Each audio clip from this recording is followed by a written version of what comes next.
মই যদি পোনপটীয়া প্ৰশ্ন এটা সুধো যে এতিয়াৰ হিমন্ত বিশ্ব শৰ্মাৰ চৰকাৰখনক আপুনি 100ৰ ভিতৰত কিমান নম্বৰ দিব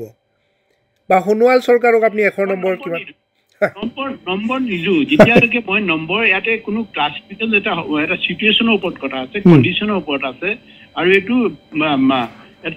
টেনিয়ৰ কথা আছে আৰু 60 আমিতো 60 পৰা দেখি আহিছো না 60 পৰা আজিলৈকে 2025লৈকে যেটো দেখিছো আৰু যেটো অৰ্থনীতি ভাৰতীয় অৰ্থনীতি যিভাৱে আগবাঢ়িছে আৰু অসমত আগবাঢ়িব পৰা নাই অসমত আজিলৈকে যে মানে আমাৰ ইণ্ডাষ্ট্ৰি এটাই হোৱা নাই ইয়াতে প্ৰচুৰ আমাৰ খনিজ সম্পদ আছে অন্যান্য সম্পদ আছে টি সম্পদ আছে বা আৰু অজস্ৰ সম্পদ আছে কৃষিৰ উৰ্বৰা ভূমি আমাৰ অসমখন ইয়াতে এই তিনিটা বস্তুৱে নাই আমাৰ ইয়াত তিনিটা বস্তু মেইন দুটা কৈছো ন অৰ্থনীতি যোনটো নাই তাৰপিছতে কৃষি যোনটো নাই তাৰপিছত শিল্প যোনটো নাই ব্যৱসায়টো নাই আমাৰ হাতত ব্যৱসায় এই 4টা 5টা যদি 4টা বস্তু আমাৰ হাতত নাই আমি কেনেকৈ আমি আগুৱাম এইটো আগুৱা সেইকাৰণেতো আজি আনএমপ্লয়মেণ্ট প্ৰব্লেম সলভ কৰিব পৰা নাই আমাৰ ইণ্ডাষ্ট্ৰি কেইটা আছে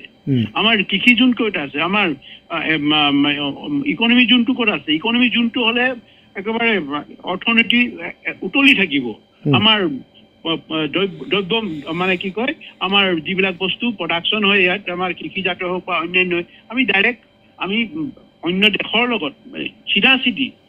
মানে তাত ব্যৱসায় কৰিব পৰা নাই ব্যৱসায় বাণিজ্য কৰিব পৰা নাই কিয় কাৰণে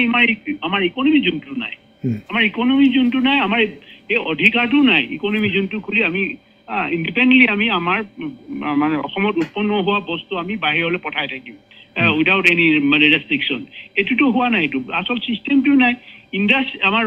হেৰি আছে সব ৰ মেটেৰিয়েল আছে ইয়াতে ফেক্টৰীটো বনোৱা নাই ইণ্ডাষ্ট্ৰি বনোৱা নাই ইণ্ডাষ্ট্ৰি যদি বনায় অইলৰ পৰা যি বাই প্ৰডাক্ট বনাবলৈ কোনো সাহস কৰা অইলৰ পৰাতো অইল হওক গেছ হওক বাই প্ৰডাক্ট বহুত কৰিব পাৰোঁ কৃষি সামগ্ৰীৰ পৰা আমি বাই প্ৰডাক্ট কৰিব পাৰোঁ বিভিন্ন ধৰণৰ বাই প্ৰডাক্ট কৰিব পাৰোঁ ৰাস্তা পদূলি আমি আমাৰ মানে এই যে আমাৰ যিবিলাক উৎপন্ন কৰা সামগ্ৰীবিলাক আমি অযথা পেলাই দিব নোৱাৰে কমটি দামত দিয়া হয় কৃষকে একেবাৰে খঙত পেলাই দিয়ে ৰাস্তাত তেনেকুৱাও হৈছে এইবিলাক নহ'বৰ কাৰণে ইয়াৰ এই চিষ্টেমটোলৈ অহা নাই এইটো এতিয়ালৈকে অহা নাই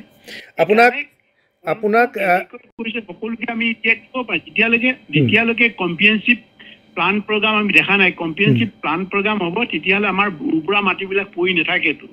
হয় কৰিছে কিবা ৰাস্তা হৈছে ধুনীয়া হৈছে মেডিকেল ফেচিলিটি আহিছে কিবা হৈছে তবুতো মানুহ গৈ আছে ন বাহিৰলৈ এই গোটেই বস্তুটো এতিয়া ধৰক চাকৰি দি সমস্যা সমাধান নহয়তো যেতিয়ালৈকে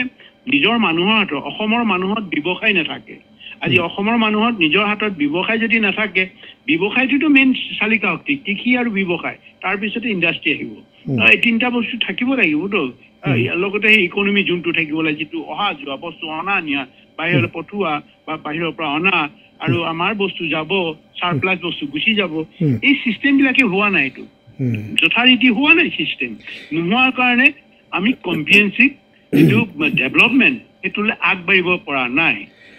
আগবাঢ়িব নোৱাৰা আৰু বহু কাৰণ আছে ৰাজনৈতিক সমস্যা আছে সমাজৰ বিশৃংখল আছে নিয়ম শৃংখলা নাই আৰু যিকোনো বস্তু আমি প্ৰণালীবদ্ধভাৱে কৰিব পৰা নাই এতিয়া 12 মাহেতো কিবা কিবি গভৰ্ণমেণ্ট যিকোনো গভৰ্ণমেণ্ট কংগ্ৰেছ আহিলেও হওক 12 মাহেতো হৰতাল হ'ব 12 মাহেতো এইটো পক্ষ বিপক্ষ কোনো